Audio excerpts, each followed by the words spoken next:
Daniel and the Talking Volcano. Daniel loved exploring. He was a curious boy who always wanted to know more about the world. One sunny day, while playing near his village, he saw something strange.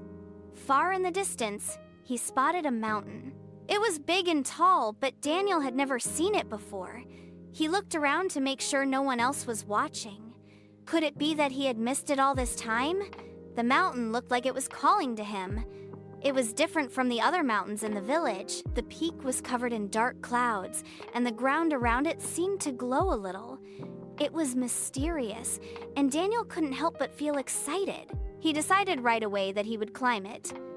"I've never seen anything like this before," he thought. "Maybe there's something special up there."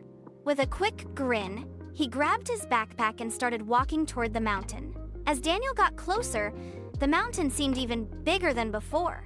It wasn't just a regular mountain. It had something about it that felt alive. The air around him began to feel warm, and the ground beneath his feet seemed to hum softly. It was as if the mountain was waiting for him.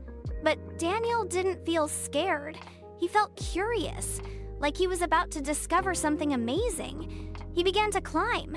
Unbeknownst to Daniel, this wasn't just any mountain. It was a volcano, and this volcano had a big secret. It could talk. As Daniel climbed the mountain, the ground started to shake. It felt like a big rumble under his feet. Suddenly, he heard a big voice say, "Who dares climb my mountain?" Daniel stopped. He couldn't believe it. The mountain was talking.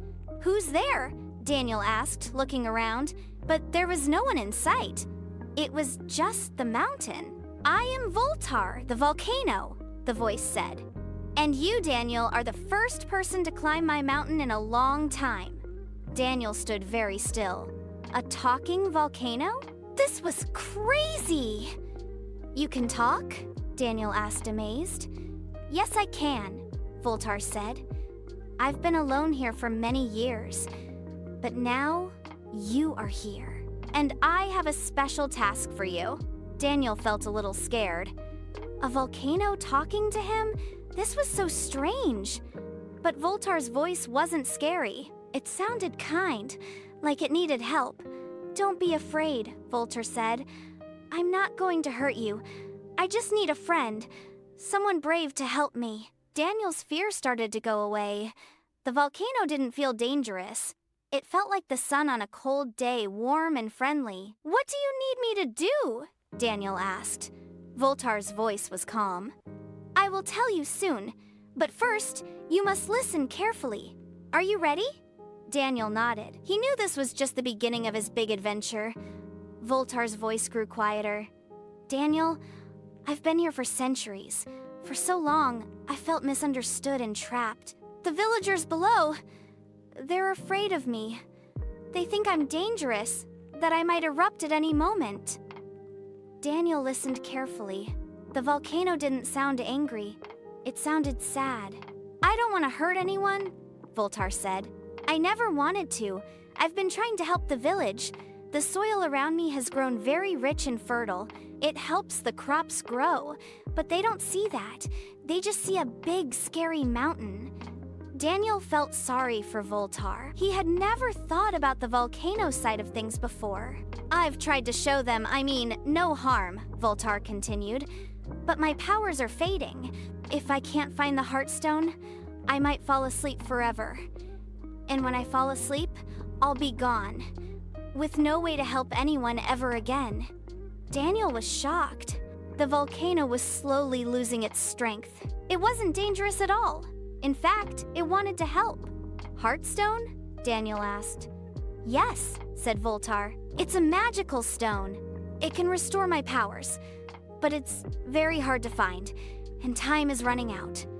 Daniel nodded. He knew now that he had to help Voltar. The volcano needed him, and he couldn't let it fade away. Daniel was determined to help Voltar. He knew he had to find the Heartstone. The magical stone was hidden deep inside the volcano, in a secret cave. As Daniel started his journey, the first challenge appeared: a fast-flowing river. The water was rushing quickly, and it looked dangerous.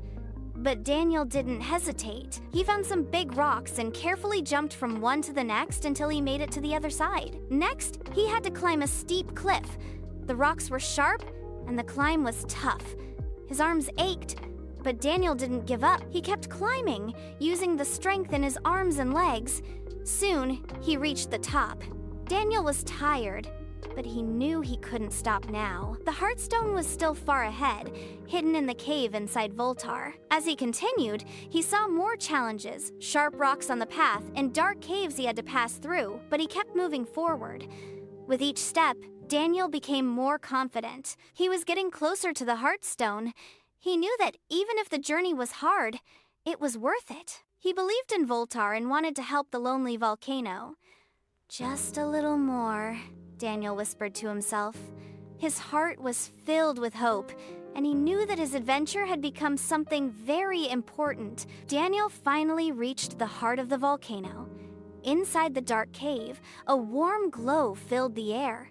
At the center of the cave, glowing brightly, was the Heartstone. But before Daniel could take it, a loud voice boomed. "Who dares come here?" The voice sounded deep and powerful. From the shadows, a huge dragon appeared. Its scales were bright red and fire danced in its eyes. "I am Ignis, the guardian of the Heartstone," the dragon growled. "No one can take it without proving they are worthy." Daniel stood tall and said, "I need the Heartstone to help Voltar. He's not dangerous. He's lonely, and he just wants to help the village. He makes the soil better so the village can grow, but people are afraid of him." Ignis looked at Daniel closely. His fiery eyes softened. "You understand," Ignis said. "Many try to take the Heartstone, but they don't understand Voltar's heart." Daniel nodded. "I know Voltar is kind. He just needs someone to believe in him." Impressed by Daniel's bravery and kindness, Ignis stepped aside. "You are worthy. But remember, only a pure heart can awaken the Heartstone's true power." With a roar, Ignis allowed Daniel to take the Heartstone. The stone shimmered brightly in Daniel's hands. He knew that with this, he could save Voltar and show the village how kind he really was. Daniel held the Heartstone tight in his hand as he ran back to Voltar. His heart was full of hope.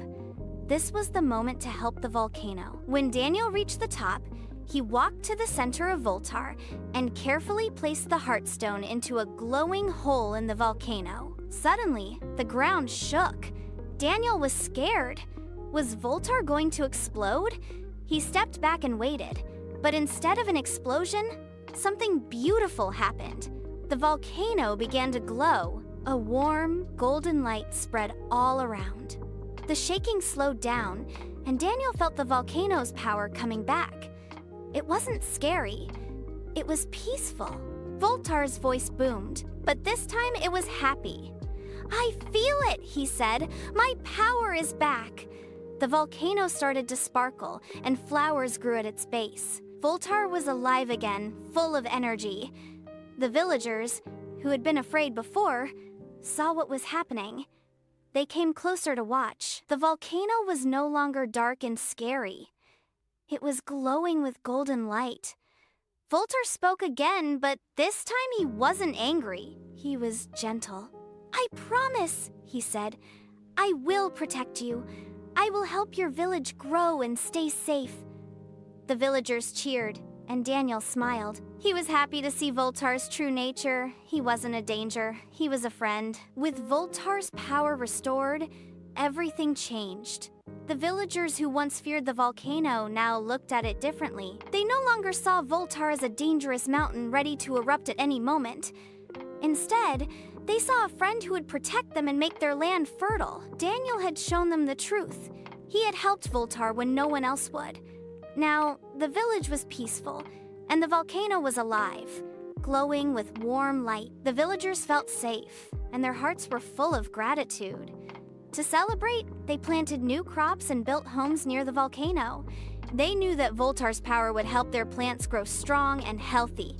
The once dark volcano now shone with light and life, bringing joy to everyone. Voltar spoke to Daniel once more, his voice full of warmth. "You are a true friend of the mountain," he said. his voice deep and strong. Daniel smiled, feeling proud of what he had done. He had helped change the way people saw the volcano. As Daniel made his way back home, he looked at the volcano one last time. He smiled, knowing that he had helped make the world a better place. The volcano was no longer something to fear, it was a friend. And Daniel had made that happen. Key message: true friendship is built on understanding and helping others, even when it seems difficult. Moral lesson: being kind and understanding can change the way people or volcanoes are seen. Courage, empathy, and determination are powerful tools for creating lasting friendships and helping others. Do you love adventures like Daniel's? Follow us for more exciting tales full of magic, bravery, and kindness. Want more fun stories to inspire your imagination? Subscribe now and never miss a new adventure.